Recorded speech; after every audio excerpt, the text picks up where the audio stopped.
Hey there, Emery here. I'm with Levy. He is the horse show superintendent. We're standing right in between the Jacobson Exhibition Center and this brand newly renovated horse barn. And Noah, first and foremost, tell me about your job, because I am watching trailers pull up, I'm seeing trailers pull out. This is a big juggling act you have for 11 days. Juggling's about right. I mean, it's constant, it's nonstop. Luckily for me though, we've got good livestock control, and so the physical movement of those trailers, I can leave to the professionals outside. But once the horses get in the barn, that's definitely where we come in. We've got a good barn crew. We're constantly working and running. Most of them are in tennis shoes and not Western boots because they're putting some miles on. Right now, you'll probably hear some in the background. Those are our miniature horses. We're also going to be moving in our Belgians and our Shires. We started doing this at noon. And anyone who's focused on this year knows we've got a lot of rain. Oh yeah. And so our move-in gets a lot more complicated when that happens, but so far everybody's toughing it out. Exhibitors are doing a good job keeping it together, dealing with the mud.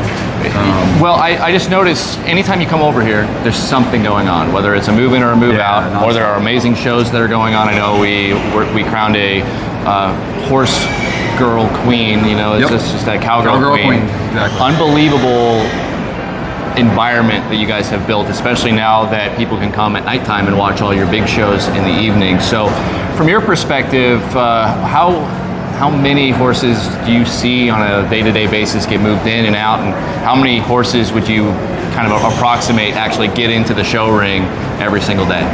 Every single day, it's a hard count to figure, because do you want unique horses, or do you want maybe that horse that went in 6 times today? Right. And it's going to be hundreds, some days thousands. Wow. I mean, you can get over 1,000 in and outs going into that ring in a day pretty easily. The barns, for a lot of our main shows, about 4 turnovers. And it's hard to quantify that too, because some are here, some are moving in, some are moving out, and it's a big ballet, it's a big dance. We get fairgoers all the time. They'll come in and we're packed to the gills. They're impressed with the number of horses. Hours later, they're, where are all the horses? Yeah. It's like, well, just wait a minute. We got to get the stalls cleaned, and then they're going to be back in here, because they just don't quite grasp that how many times these barns do flip. And when we flip the barns, we have to clean them. Right. And so we have unbelievable cleaning crews that get in here, and every single one of these stalls and all the way down the aisles, everything's got to be pushed out and started fresh. So those exhibitors have clean stalls and safe stalls. So you mentioned minis versus the Shires. I don't know if you could get a bigger spectrum of the same type of animal. And we show them together. Yeah, which is really awesome. And you know, they all have their own personalities, and you're bringing in people from not just all over the state of Iowa, but in some of these events, you have people coming from outside. You know, we've seen people from different time zones make trips because they want to show their horses or their wagons and things like that. So how do people sign up and be a part of any of these classes that you have throughout the weeks? Well, the fair does a good job of promotion, and a lot of these people have been here before, and so they're very aware of the dates for entry. And so most of these people are right on top of it, and they know when to get their entries in. And it's all easy now, it's all online. We don't do paper entries anymore. Also, it's like a traveling circus, especially for the draft horses and the minis. They see each other at shows all over the country, and a lot of them do congregate here at the Iowa State Fair, and it's kind of like a big family for a lot of these guys. But you do mention how far away they come from, and I'm wearing a pink ribbon today, so this is perfect. This ribbon is for Wayne Waring. He was one of our longtime Shire exhibitors. He passed away this year, so the Wayne Waring Shires are not here this year. So we're wearing this in his memory. But we used him as an example every year for how far our exhibitors would travel. He came all the way from Black Rock, Idaho. Wow, unbelievable. Iowa State Fair, Idaho exhibitors, legends of the sport, and just, they take such great care of their animals here. This building is so old, and I've talked to CEO Jeremy Parsons about just how long it's been planned and now implemented to get this thing completely renovated. So I mean, visually, I can see the new fans, I can see the new power outlets that people are looking at. The floor is new. All of these stalls, you can just see how brand new they are. What does that do for this barn, considering how much wear and tear that it gets in a single year? It makes it functional. The fair, the Blue Ribbon Foundation, everyone who did the Back to Barns campaign, and everyone knew the condition of these barns and that we were duct taping and holding it together. Everybody knew this was happening. It was just being able to maintain them so that the shows could go on.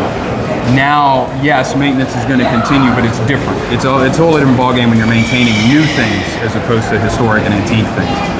It's great how they kept the feel of this barn. I mean, new is always going to change it. It's always going to feel weird. I'm dealing with the fact that our horse office is on the opposite it's side. on the opposite side. And walking past where the office used to be, the number of years we spent there, and just to see stalls there, it's weird. But bigger office, the better lighting, as you mentioned, the fans, the electrical, just being able to have hopefully electrical that doesn't shut the barn down when everybody plugs in is huge. Everything is drawing more electricity these days. But new floors, these floors are heated. I'm sure Jeremy talked about that. So you don't want to heat them in August. But in the off-season events, it really expands the fair's ability to make use of these facilities.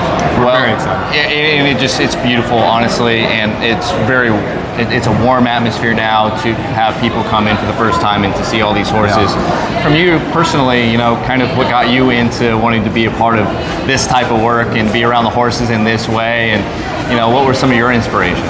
Well, you're going to need longer than a 3-minute piece for that, but I got started really with horses in 2017, and it really wasn't about me going in the field and hanging out with horses. It was a friend of mine who had been involved with the Iowa State Fair and the draft horse industry since about 2010, and he'd been following it since childhood.